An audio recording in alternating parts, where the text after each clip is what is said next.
Okay, तर अंबज्ञ कोकणी लज्जत पर्यटक निवास इथे आपला ब्रेकफास्ट झालेला आहे आणि सरप्राइझिंगली इकडे थालीपीठ मिळालं. अतिशय रुचकर असं थालीपीठ होतं.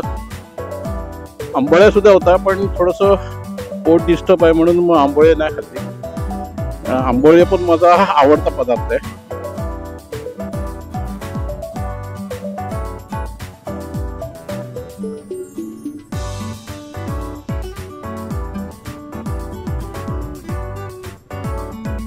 समोर दिसतोय आरेचा बस स्टॉप.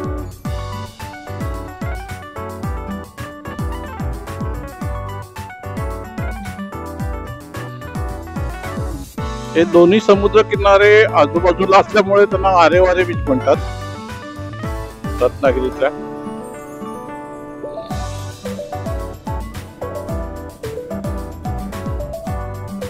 आपला ब्रेकफास्ट होईपर्यंत दुपारचे 12 वाजलेत आणि आपल्याला अजून बराच पल्ला गाठायचा आहे.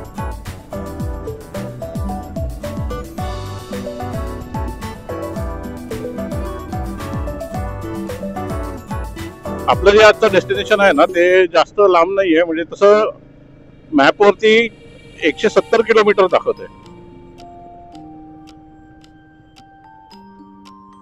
रत्नागिरी शहर, पावस, रत्नदुर्ग किल्ला.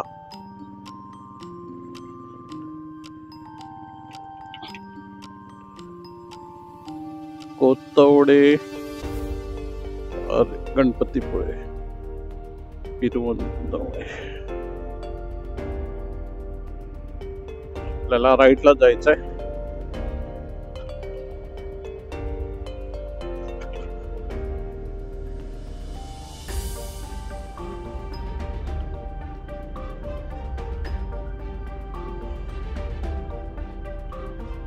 आता आपण टुवर्ड्स रत्नागिरी शहराकडे चाललोय.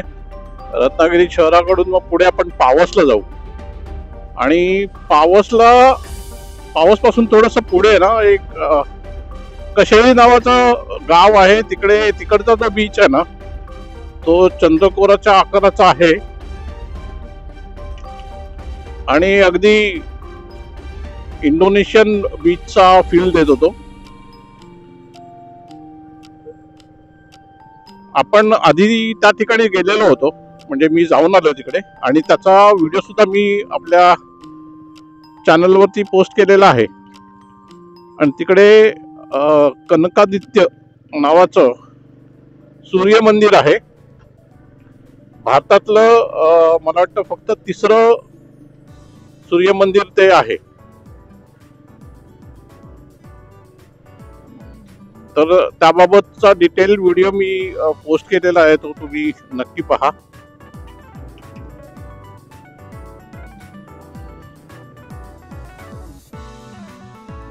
हे जे गाव आहे हे आहे कासारवेली.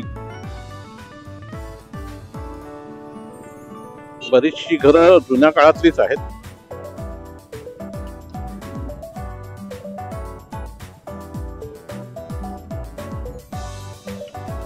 साखरतर पूल.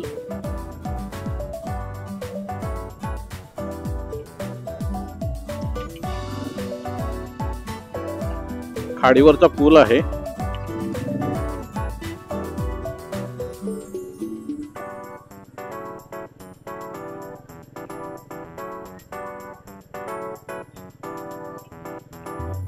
कोळी बांधवांच्या बोटी साकारलेल्या आहेत आणि इथे मला वाटतं कोळीवाडा सुद्धा आहे.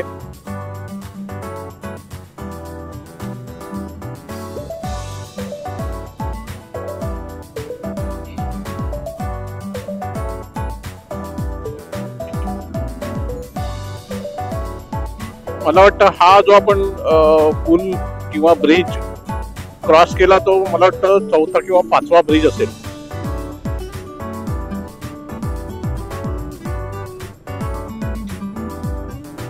आणि हे बहुतेक सगळे जे ब्रिज आहेत ना, ते 2 तालुक्यांना जोडणारे आहेत.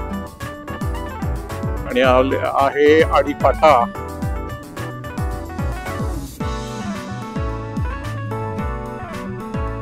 ही अशी झाडांची कमान होते ना, काय सुंदर दिसते बघा.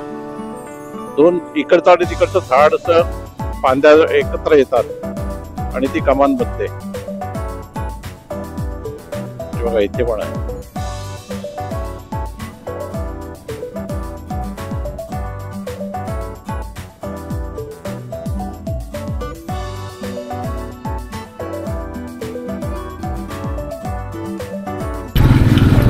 हे जे गाव आहे हे आहे शिरगाव. म्हणजे आपण जे होमस्टे बुक केलं होतं ते चुकून शिरगावचं बुक केलं होतं. कारण booking.com वरती गणपतीपुळे टाकल्यानंतर शिरगावचं होमस्टे त्यांनी दाखवलं होतं. मला वाटलं थोडं जवळ असेल गणपतीपुळे मंदिरापासून, पण नंतर लक्षात आलं की नाही, थोडं लांब आहे ते पण. म्हणून मग मी ते ऐन वेळेला कॅन्सल केलं आणि डायरेक्ट गणपतीपुळ्याला गेलो कोणतंही बुकिंग न करता. आणि मग तिकडे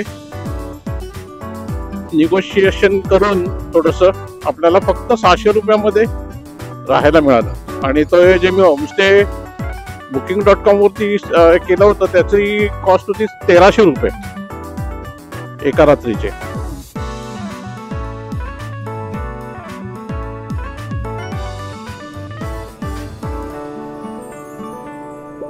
शिरगाव इथे संपलं.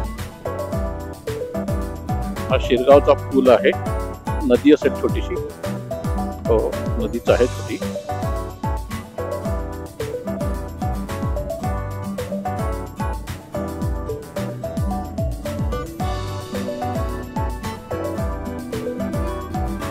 हा रस्ता चालला आहे रत्नागिरी स्टेशन जवळ. पण आपल्याला स्टेशन जवळ जायचं नाही आहे, आपल्याला पावसला जायचं आहे.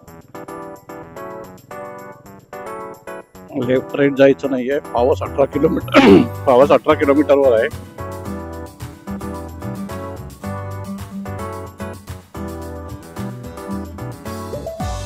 मिऱ्या बंदर 5 किलोमीटर. पण आता इथे बघा, या बोर्डवरती पावस लिहिले 16 किलोमीटर आणि मागच्या बोर्डवरती 18 किलोमीटर. चला आपण मिऱ्या बंदरला जाऊन येऊया.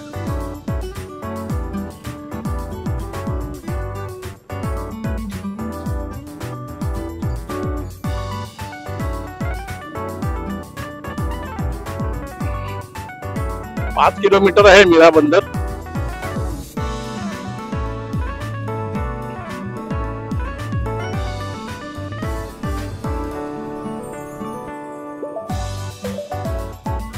हे आहे मच्छीचा लिलाव गृह आणि आपण पोचलो आहोत मीरा बंदरला.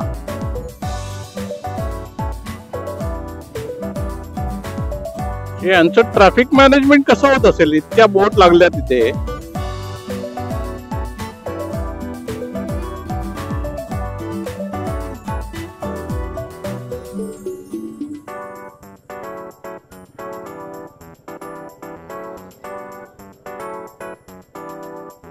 बंदराच्या एंडला आलेलो आहोत आपण आणि इथे मच्छी भरली जाते मार्केटला नेण्यासाठी.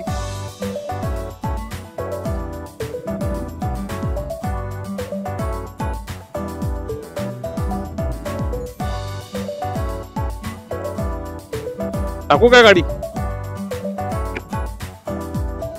टाकू आतमध्ये गाडी? टाकू आतमध्ये? किधर का बोट है तुम्हारा? हाँ, रत्नागिरी.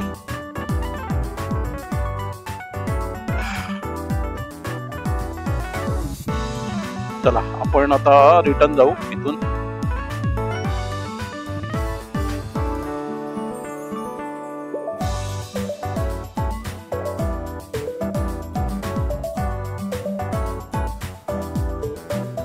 मला वाटत नाही याच्यापेक्षा आणखी मेहनतीचं काम कुठलं असू शकेल आणि तेवढंच रिस्की सुद्धा.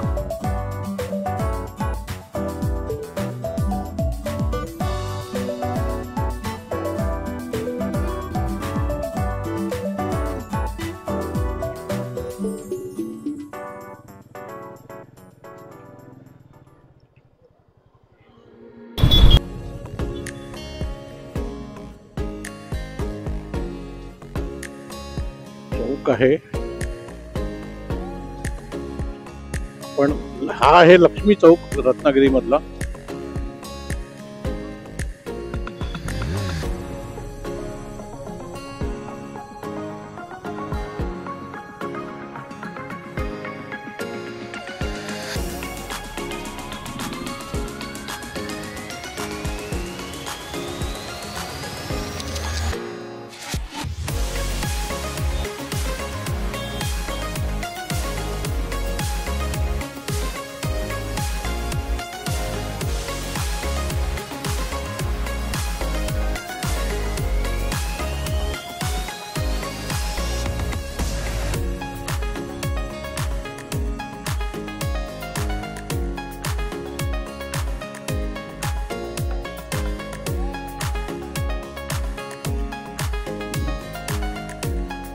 हे आहे प्राचीन दक्षिणमुखी श्री हनुमान मंदिर.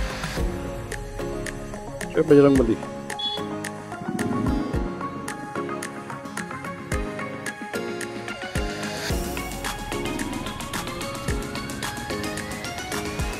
हा आहे जयस्तंभ रत्नागिरीतला. सरळ गेलं की रत्नागिरी स्टेशनकडे जाता येतं. आणि हा रस्ता चालला पावसकडे.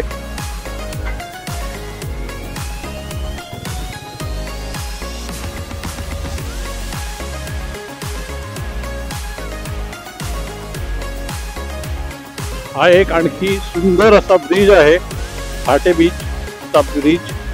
भाटे ब्रिज म्हणू शकता ना. आज खरी हवा खूप जास्त प्रेशरनी आहे, आता इथे ड्रोन उडवायला हरकत नव्हती ऍक्च्युली.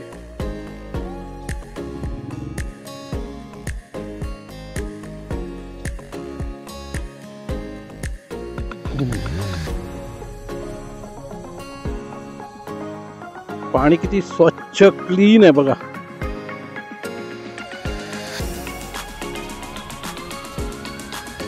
आणि हा संपूर्ण किनारा.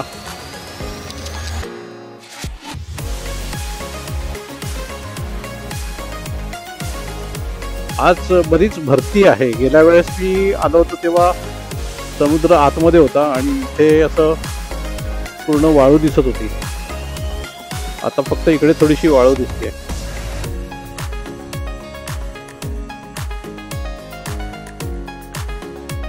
आणि त्या बाजूला होड्या शाकारलेल्या आहेत.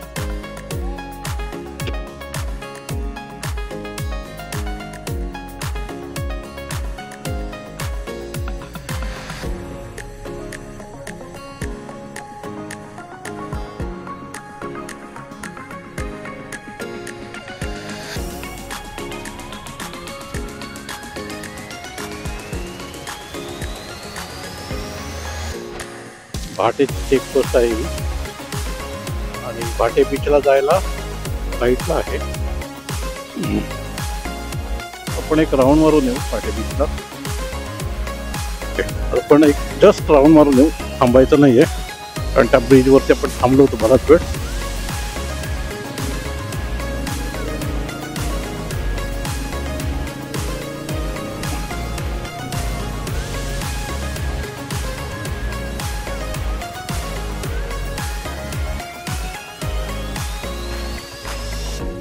तर काहीसा असा आहे भाटे बीच.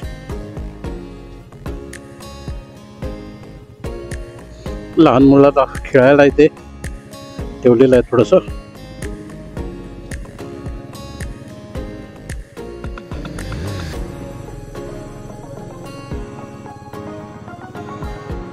चला आपण आता पावसला जाऊ आणि एक पावसला बहुतेक लंच ब्रेक घेऊ.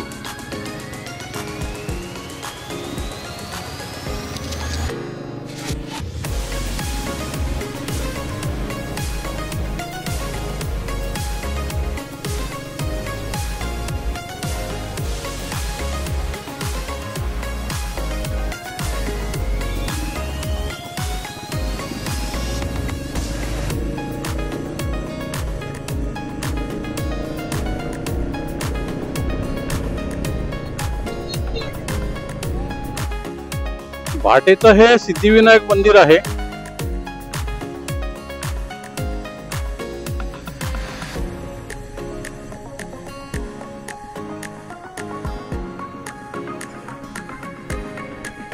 आणि हा थोडासा घाट रस्ता आहे.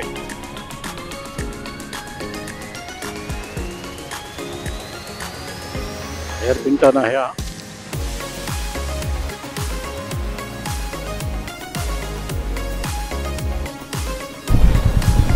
प्रसिद्ध जे देसाई बंधू आंबेवाले जे आहेत त्यांची ही फॅक्टरी आहे, देसाईज विजय.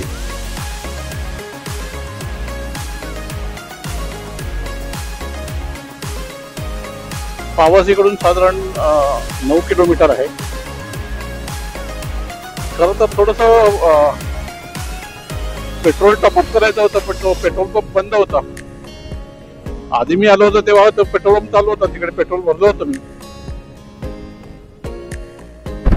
इकडे HP चा पेट्रोल पंप आपल्याला एक दिसलेला आहे. पेट्रोल टॉपअप करूया आणि पुढे जाऊया आपण.